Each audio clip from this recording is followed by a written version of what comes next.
നമസ്കാരം. അമേരിക്കയിൽ അനധികൃത കുടിയേറ്റക്കാർക്കെതിരെ ചരിത്രത്തിലെ ഏറ്റവും കടുത്ത നടപടികളുമായി മുന്നോട്ടു പോകാൻ ഒരുങ്ങുകയാണ് ട്രംപ് ഭരണകൂടം. 2026 രാജ്യം സാക്ഷ്യം വഹിക്കാൻ പോകുന്നത് ഫെഡറൽ ഏജൻസികളെ ഏകോപിപ്പിച്ചുകൊണ്ടുള്ള വിപുലമായ റെയ്ഡുകൾക്കും നാടുകടത്തലുകൾക്കുമാണ്. ഇതിനായി കോടിക്കണക്കിന് ഡോളറിന്റെ അധിക ഫണ്ട് അനുവദിക്കാനും ആയിരക്കണക്കിന് പുതിയ ഇമിഗ്രേഷൻ ഏജന്റുമാരെ നിയമിക്കാനും ഭരണകൂടം പദ്ധതിയിടുന്നു. വെറും അതിർത്തികളിലെ നിയന്ത്രണങ്ങളിൽ ഒതുങ്ങാതെ നഗരങ്ങളിലെ ജോലി സ്ഥലങ്ങളിലേക്ക് വരെ പരിശോധനകൾ വ്യാപിപ്പിക്കുന്നത് പ്രവാസി സമൂഹത്തിനിടയിൽ വലിയ ആശങ്കയാണ് ഉണ്ടാക്കുന്നത്. വരാനിരിക്കുന്ന ഇടക്കാല തെരഞ്ഞെടുപ്പിന് മുന്നോടിയായി കുടിയേറ്റ വിരുദ്ധ നിലപാട് കൂടുതൽ കർക്കശമാക്കുന്നതിലൂടെ രാഷ്ട്രീയവും സാമൂഹികവുമായ വലിയ മാറ്റങ്ങൾക്കാണ് അമേരിക്കൻ മണ്ണ് ഒരുങ്ങുന്നത്. ചുരുക്കത്തിൽ അമേരിക്കയിൽ 2026 കൂടുതൽ ശക്തമായ അനധികൃത കുടിയേറ്റ വിരുദ്ധ നടപടികൾക്ക് ഡൊണാൾഡ് ട്രംപ് ഭരണകൂടം തയ്യാറെടുക്കുകയാണ്. ഇതിനായി കോടിക്കണക്കിന് ഡോളറിന്റെ പുതിയ ഫണ്ട് ലഭ്യമാക്കാനാണ് നീക്കം. അടുത്ത വർഷത്തെ ഇടക്കാല തെരഞ്ഞെടുപ്പിന് മുന്നോടിയായി കൂടുതൽ ജോലി സ്ഥലങ്ങളിൽ റെയ്ഡ് നടത്താനും ട്രംപ് പദ്ധതിയിടുന്നുണ്ട്. ട്രംപ് ഇതിനോടകം തന്നെ പ്രധാന നഗരങ്ങളിൽ ഇമിഗ്രേഷൻ ഏജന്റുമാരെ വിന്യസിച്ചിട്ടുണ്ട്. Immigration and customs enforcement, border petrol എന്നീ ഏജൻസികൾക്ക് 2029 സെപ്റ്റംബർ വരെ $170 ബില്യൺ അധികമായി ലഭിക്കും. ഇത് ഏജൻസികളുടെ നിലവിലെ വാർഷിക ബജറ്റിനേക്കാൾ കൂടുതലാണെന്ന് എടുത്തു പറയണം. ആയിരക്കണക്കിന് പുതിയ ഏജന്റുമാരെ നിയമിക്കാനും പുതിയ തടങ്കൽ കേന്ദ്രങ്ങൾ തുറക്കാനും പ്രാദേശിക ജയിലുമായി സഹകരിക്കാനും നിയമവിരുദ്ധമായി താമസിക്കുന്നവരെ കണ്ടെത്താൻ സ്വകാര്യ കമ്പനികളുമായി സഹകരിക്കാനും എല്ലാം ഭരണകൂടം തയ്യാറായി കഴിഞ്ഞിരിക്കുന്നു. ഇമിഗ്രേഷൻ ആൻഡ് കസ്റ്റംസ് എൻഫോഴ്സ്മെന്റ് കൂടുതൽ ഉദ്യോഗസ്ഥരെ നിയമിക്കുകയും പുതിയ ഫണ്ട് ഉപയോഗിച്ച് തടങ്കൽ ശേഷി വർദ്ധിപ്പിക്കുകയും ചെയ്യുന്നതിനാൽ അറസ്റ്റുകളുടെ എണ്ണം കുത്തനെ ഉയരും.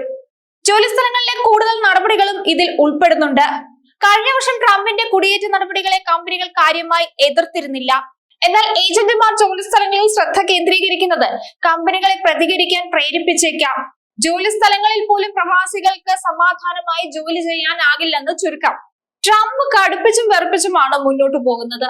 ചില കുടിയേറ്റ വിരുദ്ധർ ജോലി സ്ഥലങ്ങളിൽ കൂടുതൽ നടപടികൾ വേണമെന്ന് ആവശ്യപ്പെടുന്നതിനിടെയാണ് വരുന്ന വർഷം അവിടങ്ങളിൽ ശ്രദ്ധ കേന്ദ്രീകരിക്കാൻ ഭരണകൂടം ഒരുങ്ങുന്നത്. ഇത് കൂടുതൽ അറസ്റ്റുകൾക്ക് കാരണമാകും. കൂടാതെ US സമ്പദ് വ്യവസ്ഥയെയും റിപ്പബ്ലിക്കൻ അനുകൂലികളായ ബിസിനസ് ഉടമകളെയും ബാധിക്കുകയും ചെയ്യും. ജോലി സ്ഥലങ്ങളിൽ നടത്തുന്ന റെയ്ഡുകളിൽ അറസ്റ്റിലാകുന്ന കുടിയേറ്റക്കാർക്ക് പകരം ആളുകളെ കണ്ടെത്തുന്നത് കമ്പനികൾക്ക് ഉയർന്ന ചെലവുകൾക്ക് കാരണമാകും. ജോ ബൈഡന്റെ ഭരണകാലത്ത് അനധികൃത കുടിയേറ്റം വർദ്ധിച്ചുവെന്ന് ചൂണ്ടിക്കാട്ടിയ ട്രംപ് റെക്കോർഡ് തലത്തിലുള്ള നാടുകടത്തൽ വാഗ്ദാനം ചെയ്താണ് അധികാര കസേരയിൽ കയറിയത്. തുടർന്ന് ഫെഡറൽ ഏജന്റുമാരെ നഗരങ്ങളിലേക്ക് അയച്ച് അനധികൃത കുടിയേറ്റക്കാരെ കണ്ടെത്താൻ ഓപ്പറേഷൻ ആരംഭിച്ചു. പ്രതിവർഷം 1 ദശലക്ഷം കുടിയേറ്റക്കാരെ പുറത്താക്കണമെന്നാണ് പ്രസിഡന്റിന്റെ വാഗ്ദാനം.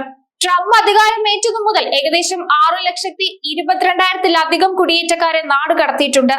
അനധികൃത കുടിയേറ്റക്കാരായ ക്രിമിനലുകളെ ശ്രദ്ധ കേന്ദ്രീകരിക്കുന്നതായി സർക്കാർ പറഞ്ഞിരുന്നെങ്കിലും കുറ്റകൃത്യങ്ങളൊന്നും ചെയ്യാത്തവരെ ഉൾപ്പെടെയാണ് ട്രംപ് ഭരണകൂടം കൂടുതൽ അറസ്റ്റ് ചെയ്തതെന്ന് രേഖകളിൽ പറയുന്നുണ്ട്. പിടിയിലായ ഏകദേശം 54,000 പേരിൽ 41% പേർക്കും കുടിയേറ്റ നിയമലംഘനം അല്ലാതെ മറ്റ് ക്രിമിനൽ റെക്കോർഡുകൾ ഉണ്ടായിരുന്നില്ലെന്ന് ഏജൻസിയിൽ നിന്നുള്ള രേഖകൾ വ്യക്തമാക്കുന്നു. നിയമപരമായ കുടിയേറ്റക്കാരെയും ട്രംപ് ഭരണകൂടം ലക്ഷ്യമിടുന്നതിന്റെ ഏറ്റവും ഒടുവിലത്തെ ഉദാഹരണമാണ് US പൗരന്മാരുടെ പങ്കാളികളെ ഗ്രീൻ കാർഡ് അഭിമുഖങ്ങളിൽ അറസ്റ്റ് ചെയ്യുകയും പൗരത്വം നേടുന്നതിന് തൊട്ടു മുൻപ് ചില രാജ്യങ്ങളിൽ നിന്നുള്ളവരെ നാച്ചുറലൈസേഷൻ ചടങ്ങുകളിൽ നിന്ന് പിടികൂടുകയും ഒക്കെ ചെയ്തത്.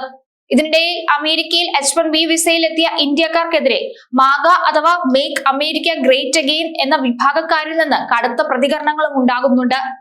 അമേരിക്കൻ സമ്പദ് വ്യവസ്ഥയ്ക്ക് ഇന്ത്യക്കാർ നൽകുന്ന സംഭാവനകൾ പോലും അവരുടെ സാന്നിധ്യം ന്യായീകരിക്കപ്പെടുന്നില്ലെന്നാണ് അവർ വാദിക്കുന്നത്. വിദേശ തൊഴിലാളികൾ അമേരിക്കക്കാരുടെ ജോലികൾ മോഷ്ടിച്ചെന്നും ഒരു ഇന്ത്യക്കാരൻ അമേരിക്കയിൽ ജോലി ചെയ്തില്ലെങ്കിലോ നികുതി അടച്ചില്ലെങ്കിലോ ഒന്നും സംഭവിക്കില്ലെന്നാണ് മാഗ വിഭാഗത്തിന്റെ ഭാഗത്തു നിന്നും പറയുന്നത്.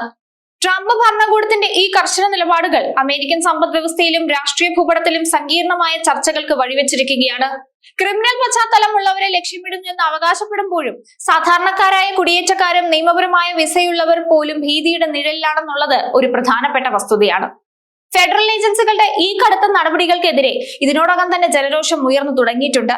മനുഷ്യാവകാശ പ്രശ്നങ്ങൾക്ക് പുറമെ ലേബർ മാർക്കറ്റിൽ ഉണ്ടാകുന്ന പ്രതിസന്ധികളും ബിസിനസ് ഉടമകളുടെ പ്രതിഷേധവും സർക്കാരിന് വലിയ വെല്ലുവിളിയാകും. പിന്തുണയിൽ ഇടിവ് രേഖപ്പെടുത്തുന്ന പുതിയ സർവേകളും ചില സ്ഥലങ്ങളിലെ രാഷ്ട്രീയ മാറ്റങ്ങളും എല്ലാം സൂചിപ്പിക്കുന്നത് 2026 ഈ കുടിയേറ്റ വേട്ട ട്രംപിന്റെ രാഷ്ട്രീയ ഭാവിയിലും നിർണായക സ്വാധീനം ചെലുത്തുമെന്ന് തന്നെയാണ്. ന്യൂസ് ഡെസ്ക് ഈനാട് ഗ്ലോബൽ.